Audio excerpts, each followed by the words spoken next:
Yeah, that sucks.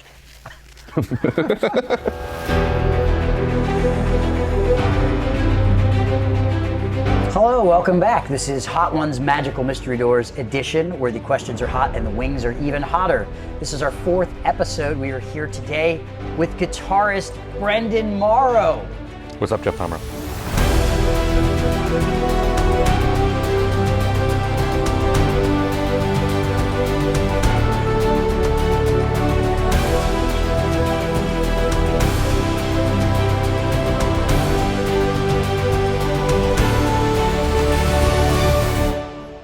We're going to start with wing 1, that is the top left, and I'm just going to ask you an easy question. So we're just going to eat the wing first, and then I'll ask the question. Okay.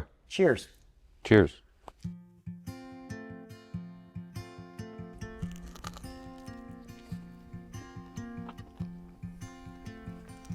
It still has a crunch to it. Yeah, a little bit. Those out there not in production line don't realize that these were finished cooking 20 minutes ago. But.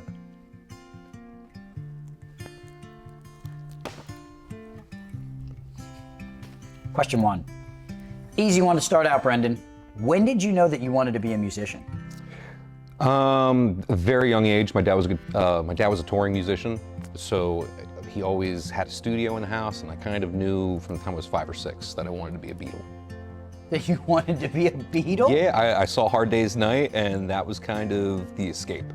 Those movies, the humor, as well as just being in a band seemed like the coolest thing possible. And then seeing my dad do it, and anytime my dad would go on the road, like missing my dad and knowing that he's doing this really cool, fun thing, it was just a cool perspective to go have growing up. Do you think at that age, like, I don't know, it's hard to remember what you thought as a 5 or 6-year-old, but like, did you think your dad was going to be a Beatle? Like, if you saw that movie and knew No. Okay. No, I knew that he, had a gig and that was his job. The guitar case was a briefcase in my household. That's a cool, I never thought about that. Yeah. The guitar case was a briefcase. That explains so much about you. Well, that was a quick and easy answer. Let's go into wing number 2. Cool. I don't remember what sauce this is. I think it's fine. Wing 2.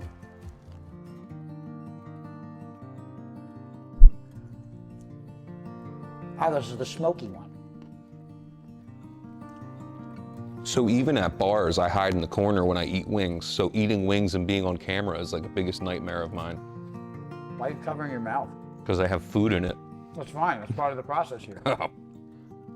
Show it off. What do you think of this sauce? It's smoky. I don't really notice much spice at all to it. Ah, no, the spice doesn't show up till later. No? That was wing 2. Here's question 2.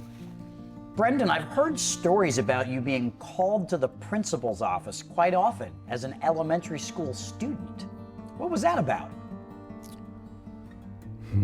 I think I maybe even met your elementary school principal at a show.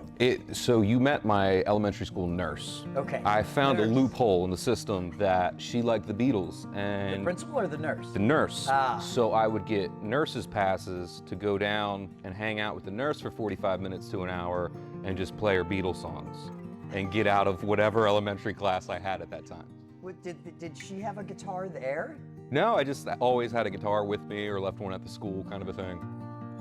You're like, hey, Mrs. So-and-so, my belly knew what hurts. was up. I need to go see the nurse. Pretty much, yeah. Yeah, she definitely got me out of a lot of classes that way. Amazing. Do you remember any specific songs that you would play in that scenario? She loved early Beatles and anything Paul. She was in love with Paul McCartney, still is in love with Paul McCartney to this day, so anything pre-psychedelic Beatles, she loved that stuff. It was always a home run with her. I can't think of anything off the top of my head though. Let's go with number 3.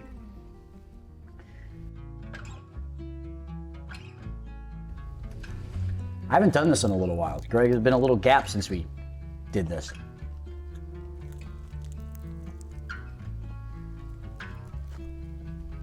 I kind of nailed the cooking time.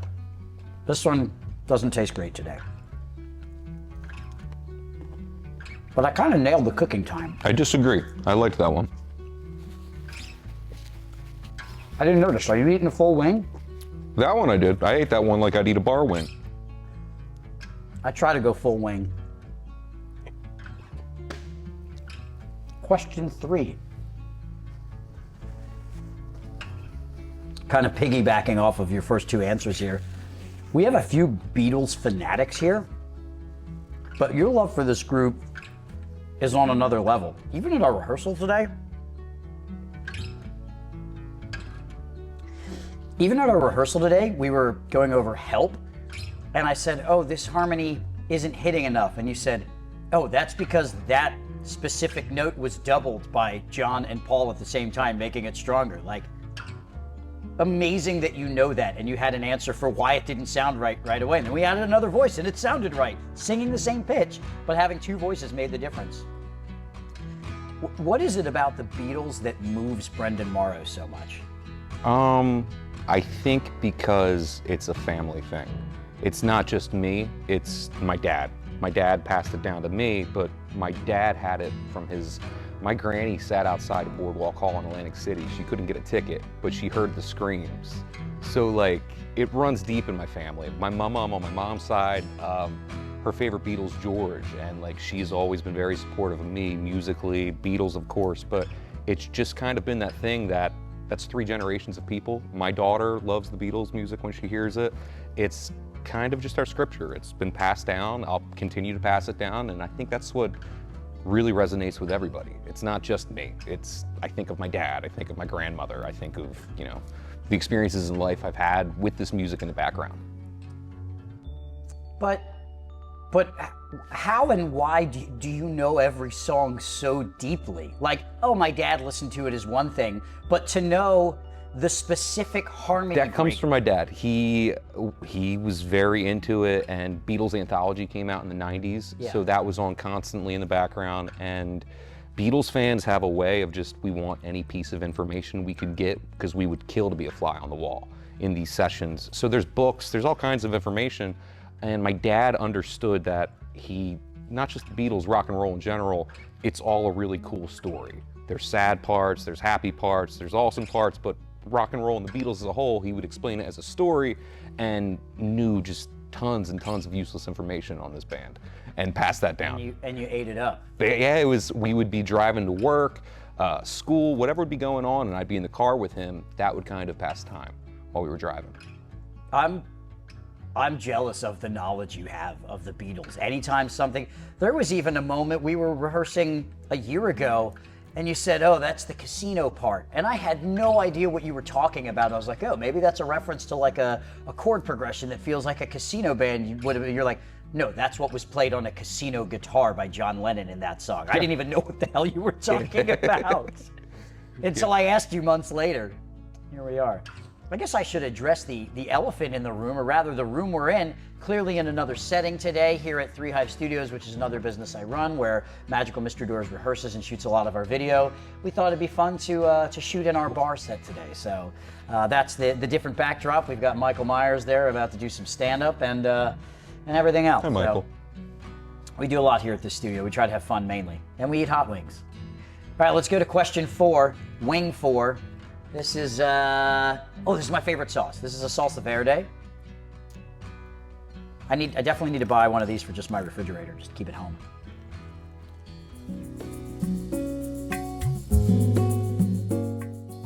Very sweet. A little sweet.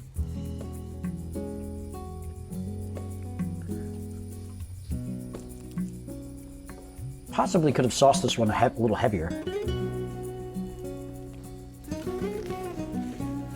I don't want to leave any of this one on the bone. Not a morsel. Question 4. Brendan, you love fishing.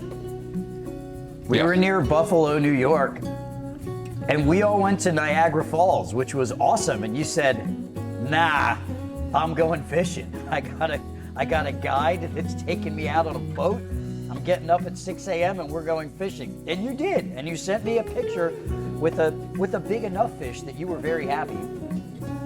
What does this activity provide for you, and why is it so important for you? It's kind of therapeutic in a way. It's my way of decompressing and getting back to an equilibrium. When we're on the road, we're living with 10 different dudes, and are tied to them and their schedules. So anytime I have a chance to kind of be on my own and just be in the middle of nowhere, fishing is enough on your mind, have nothing on your mind. You're focused on what's the bottom. Is that a rock? Is it sand? Is that grass? And then sometimes a living, breathing animal picks that thing up and eats it. It's pretty cool when you're just zoning out and trying to think of something. So yeah, it's just therapy in a way. I love being outside too, and always have. That makes a lot of sense. I mean, I am not an angler. I've gone so few times that I don't catch anything and I just get frustrated, so I'm not good enough at it. But I recently have another friend who started fishing and he told me it's not even catching it. He said, he admitted it was lame, but he said the tug is the drug. When something pulls on it, it gets going, you're like, yeah. You know. Yeah, I explain that to my friends. You are trying to convince a living animal that you are food in that moment in time. Like, I don't know, it's just amusing to me. And it lets you kind of calm yourself and reset so you can come back and deliver on stage. Absolutely. And wherever else you need to. Makes sense. We're gonna do wing number 5, Brendan. Cool. This is this queso sin queso, which is just fun to say. See what you think of this one. Oh, it's starting to get the I don't love this taste. Yeah, that one kind of tastes like feet a little bit. Like feet? Okay then. Yeah, I'm good on that.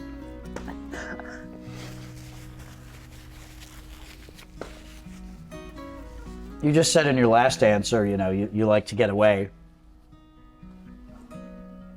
So following that, I mean, you're a pretty private guy, generally speaking. How have you dealt with having such a public-facing job when your natural inclination is to be more of an introvert? That's kind of an everyday battle. That's something that I'm always trying to work on because I don't want to be standoffish, and honestly, I've made awesome friends doing what we do. There have been people that have come out as fans that they follow my acoustic shows. I see them outside of work and everything. They get my daughter Christmas presents. So these people have kind of become family in a way where you're not sharing too much of yourself, kind of a thing. I guess the way that I've dealt with it is going head first into it. And then trying to find that border of, okay, this is for me, this is for home, and then giving myself to the fans and having that kind of, Sure, I've noticed, which I respect about you. You kind of have just what you said. This is what I'm comfortable sharing. This is private. Yeah. And nobody really needs to know about that for them to have a good time with me on stage and for us to have a good time together. Absolutely. I think that's important in this climate where everything is accessible. You're kind of have maintained the ability to have some privacy and some things that not everyone knows about you, and I respect that and admire that on some level. So that's being a person that doesn't love being in the public all the time and doing what you do. I appreciate you showing up. You're ready to do your job. You like being on stage, but you don't let it hinder you. Of course. Number 6, cheers. Cheers. Did that wing break in half? Mm-hmm. That's the worst. It broke in third. Yeah.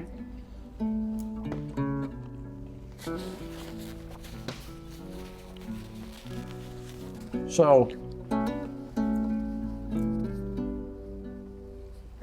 when Brendan Marro is really feeling it on stage, you do what you call the Godzilla stomp? Where did that come from? Tomrell, I'm gonna stomp around on stage tonight. I don't know. I mean, I guess that came from being in cover bands, and when we used to play jams, being up against other cover bands, you always wanted to put on the best show. Yeah. Even though you weren't necessarily trying to be competitive with each other, you were. And I think that just came from a very visceral reaction at a show one time, and I saw a gif of it, and it looked really cool. And I started doing it more, and it just works out. So you saw somebody filmed or made a little video clip of you, and you saw that, and you thought, wow, that looks awesome. Yeah, I don't look like an idiot doing that, yeah. That's interesting. I wasn't expecting that answer that way. I'll tell you though, I'm gonna call bullshit on something you just said, or maybe it's for me. You said when you're doing some shows with other bands, and not that it's competitive, for me it was always very, Absolutely. I liked when another band went up and delivered a knockout set, because then it made me, well, I can't let them win. And it pushed, competition in general, for me, it pushed me to be better, and the audience got a better performance out of that. That's one of the things when it's just us, and it's just us going on stage, and maybe we're ready to go, and there's people waiting outside because they didn't get there on time, and now we've got to wait 15 minutes, and we come out even though we were ready, and someone's like, finally, they come on stage, and we're like, we were ready. And then like that messes with your head, and there's like, it's, you know, I think there's something to be said about competition there, and maybe that brought that Godzilla stomp out of you. Absolutely, yeah. But I don't know, other aspiring musicians out there, if you can get in the room with other musicians and go head to head, that's when your best stuff's gonna come out early on. And then you find your love and passion for the stage too, but cool, that's where it came from. I'm gonna have a question 6 alternate here, because we're getting through these That's quickly, and maybe we'll leave both of these in, I don't know, but we play Led Zeppelin tunes as well, Beatles, Zeppelin, Doors, and there are many lyrics from Zeppelin referring to the Tolkien world of Lord of the Rings, and you're smiling already. I forgot that you love, it's, you know, I haven't ridden in a van with you in a while, but you're also, in addition to the Beatles, like a Lord of the Rings nut, correct? Yes, very much. Love Lord of the Rings. Why? When did that enter your life? Those movies came out when I was very young, and I was the target audience, and it was just a great example of how to be a hero, or at least like what kind, like Aragorn is just like, that's the dude. Gandalf, just like, I don't know, like those characters, you wanted to kind of learn from them in a way, and the movies were awesome in their own way. And that world, that fantasy world, it ties into fishing, just being outside. Part of the reason I love fishing, it feels like I'm in Lord of the Rings places. Like, you know, and just getting to kind of escape the everyday suburbs kind of cul-de-sac, and that little fantasy land is awesome. Sure. It never occurred to me to think of your age, because you're the youngest member of Magic. I was 5 when those movies came out. Like when I think back to the movies that hit me at an early age, it just, I didn't think to put myself in someone else's shoes, and how a movie trilogy that was the biggest thing in the world, how that would impact, you know, by the time they come out on DVD or whatever, and like the third one comes out, you're 9 or whatever by then, maybe 10, and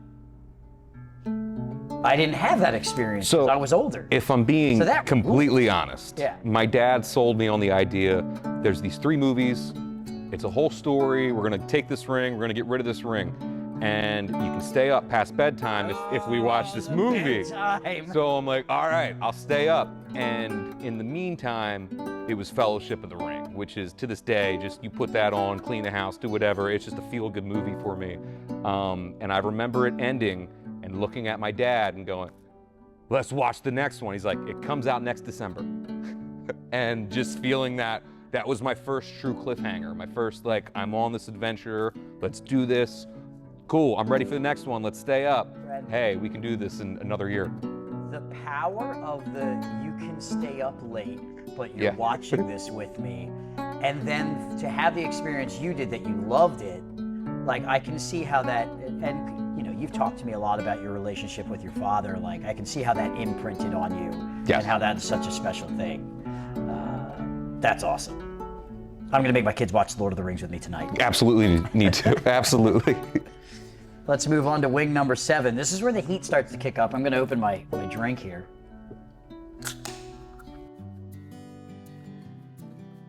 I didn't taste it, I felt it hit the back of my palate, and I was like, oh. All right. This is where we transition. I see it.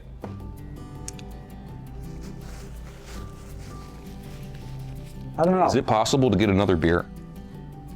Absolutely. I'm just gonna go over here in the back of my set. Wow. It's almost like I set you up for that. Friends, it's not just a set, it's functional. You wanna come here and film something in 3 Hive Studios? You wanna film in the bar? You wanna eat chicken wings with your friends and ask fun questions? Thanks, sir. Hell, you even want to eat chicken's wings with me and have me ask you questions. I'm sure there's a fee we can do that for. Oh, the heat kicked up. Yes. We're all right. All right, so we're on question 7 here. You initially auditioned to be the bassist in this project, which now seems completely crazy to me, because I knew you a little bit then, and I knew you were a guitarist, but I didn't know that you breathed guitar. How do you think you would have done in that role within the band as the bassist and like occasional keyboard player? So I didn't look at it as it was just the bassist. I looked at the role that you were playing was the role that I would have been replacing at that point in time. And that role is what Henkel's does now. That's not true. You came in for the role that Greg does now. No. Because at that time I was playing mainly bass and a little keys. We still had Jack. You were bouncing around on every single instrument. Because when Jack left, I took that role over. I started as, it was a little more versatile than the way it is now. So the way the original anyway, mystery, you were playing a lot of bass. The way it looked like, it was Vinny did the Zeppelin stuff, Jack did the Doors stuff, Yes. and you did a bulk of the Beatles stuff. And I all was singing, right. It's Beatle bass lines. It's like playing lead guitar on a lot of stuff. Some of these bass lines that Greg has to play, Zeppelin and Beatles included, it's not just playing bass on pop covers. It's the most badass bass lines ever written. Great point. Yeah. I will say, when you came in, because I had started this show as the bassist, and I could do everything except the bass run in Immigrant Song. Yes. Which I learned later I could have just played with a pick. I thought that was cheating. John Paul Jones played that song with a pick. So the line is, and I was not able to do that like this. And you came in and just ripped it. And I remember just giggling to myself. Because I mean, you're a guitarist. It was, I didn't even think you looked at the neck. You were just like, of course I can do this. Not arrogantly, you've just had that motion in your fingers for so long. But, so you don't, I mean, I'm glad things worked out the way they did, clearly, but you think you could have been okay there if that's where you stayed? Absolutely. I looked at it like, if that's the role, is being in this camp, being a part of this production, and getting to play McCartney bass lines all night. Yeah. Like, yeah, I was totally cool with that.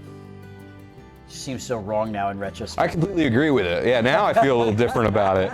But at the time, it was just like, I want to be a part of that thing and what those dudes are doing. Like, it wasn't about me needing to play guitar or something. I just wanted to be a part of what we were doing here and what we're still doing. All right, we're gonna move on to wing number 8. This is Da Bomb. Oh, this is the one. It's 8? It's not even 9? It's 8? It's 8. All right. And the heat jump is significant. This is where the music goes. Dun, da, da, dun.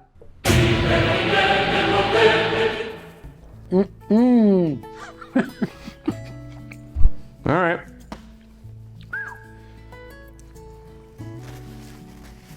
Yeah, that sucks. It's at the moment not as hot as I remember. It's possible I didn't sauce these as heavy, which you're lucky. It still tastes awful. Yep. Oh, there's the heat. I gotta do the taster pat. It shows up as I'm finishing the wing. Yeah. Oh, there it is. Yep. He goes, huh. Oh yeah, no, there's enough sauce on there. That's full on burn right now. Yeah. You're gonna dab my nose? I can see a little condensation showing No, it's there. under the eyes. Brendan, Jeff. have you ever been ready to follow me into battle against an asshole sound crew that needed to learn a lesson? Yes. Yes, I was by the horn of Gondor. We're not gonna say where. Ladies and gentlemen, we are very nice, calm, understanding, reasonable people. There was an issue one night where things went sideways, and we weren't fully threatened, but the threat was implied. He wanted a confrontation. Yes. Yeah. And you said, Tomrell, if I hear the war cry on your horn, I come running. And I remember testing it. just taking my baby trumpet going, ba-bum, ba-bum, ba-ba, and you turned and thought we were going at it. You were ready to go. That was one of the most contentious situations I've ever been in. Nothing ended up happening other than a lot of a lot of looks and a few words. That guy's in jail now, so. We were right. We were always in the right. We were not wrong. But I appreciate that you just said, Tomrell, if I hear the war cry, I'm coming running. And you were, I don't know, Brendan used to play hockey. I think on some level you were, So, not that you were looking forward to it, but you weren't avoiding it if it came hockey to that. used to be the therapy. And then, Just hitting people? yeah. And then, like, once that got taken out of the equation, because it's part of the game. You beat each other up, you say good game, everything's cool, you feel a lot better. It's been a long road to fishing, but we've made our way to, sitting in the woods in silence. It's probably because I can't beat people on a hockey rink anymore. Well, I'm glad we have like internal production people now, and generally most of the people we deal with are fine, and that's only happened once in my career, but man, what a night. Yeah, it wasn't dull. We're on to Wing 9. We're almost through. Now, it doesn't necessarily get hotter, there's just more. Yeah, It just continues. Yeah, I figured. All right, number 9, cheers to you. Cheers. I'm past the whole wing point. What do you mean? I'm not eating whole wings anymore. You do whatever you need to do.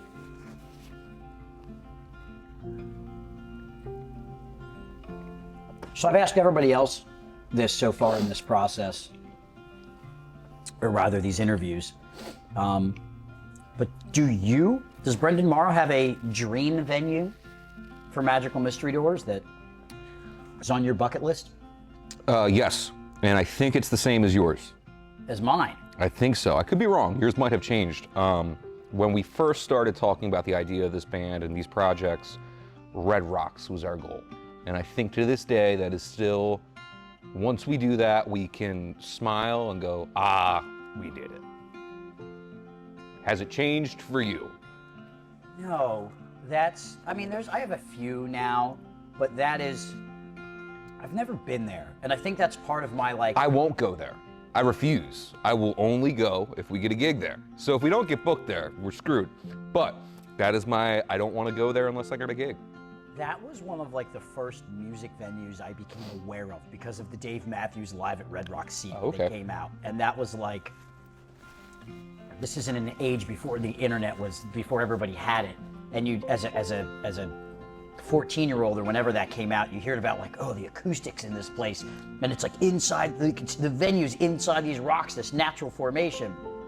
So it's always had this mystical special quality to me. And then I've talked to other musicians and crew members who have played and performed there, and you hear that there's this tunnel that goes from the stage to the front of house mix position, and everybody that's played there has signed in the tunnel. But that would be to make that happen, that's the after the show, you just sit backstage and just sit for 3 minutes and take it in and don't say a word to anyone. It's a special spot. I hope we get there. Second place, close second, would be the Link. Because go Birds. Kevin Hart and Magical Mystery Tours performing at the Link. That bill makes sense. And, I don't mean on the same bill.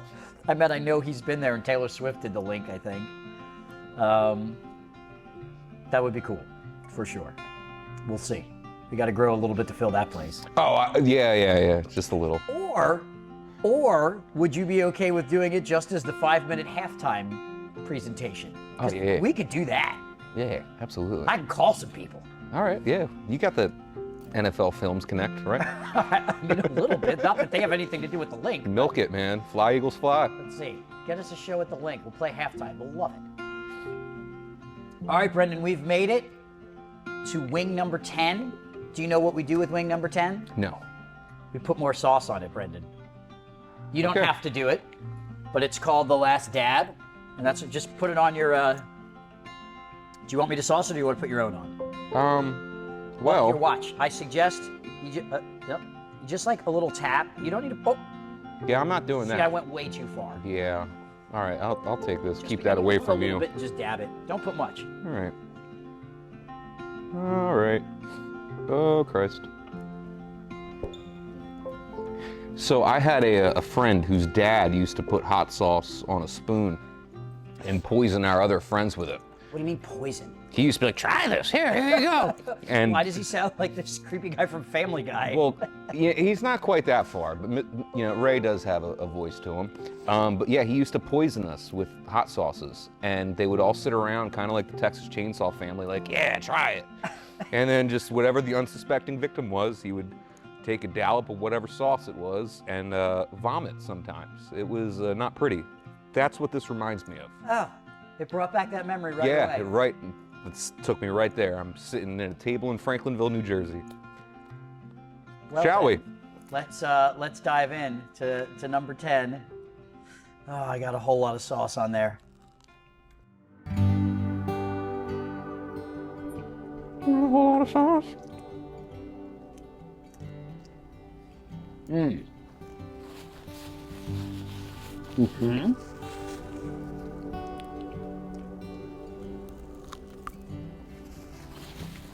It's gonna take a minute. I got a lot of sauce on my finger from that one as well. All right, Brendan. Last question. What do you want for the future of this project? What's your like dream scenario for Magical Mystery Doors? Not just a one-off gig, but I think just continuing to do what we do and doing it more. And I mean, we've all put so much time into this project. We've all really bled and sweat for this thing. I just want it to get where we all know it can be. Whatever that is, yeah, that's where I want it to be. Just consistently rolling, doing what we're doing.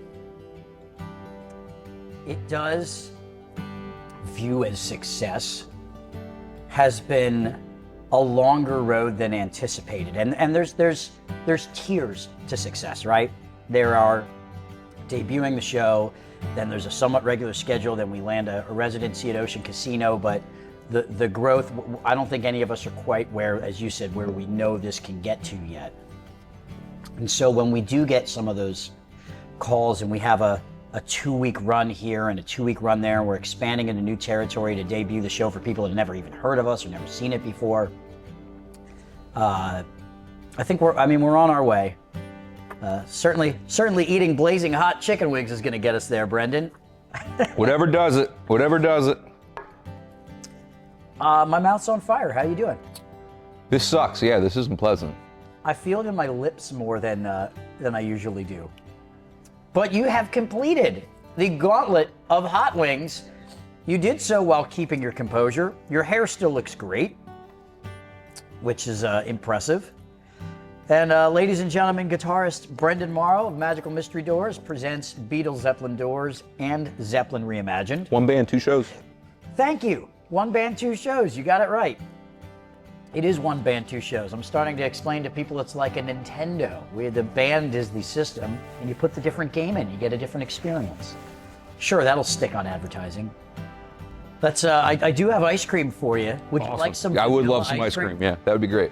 I'll get you some vanilla ice cream. We're gonna stand up here and wave goodbye to everyone and tell them we're doing this for you. Cheers, Brendan. Cheers.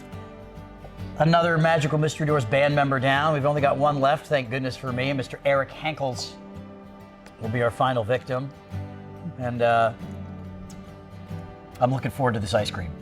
Me too. Let's get a photo here. Can you see us, Rich? All right. How's that? That work for you?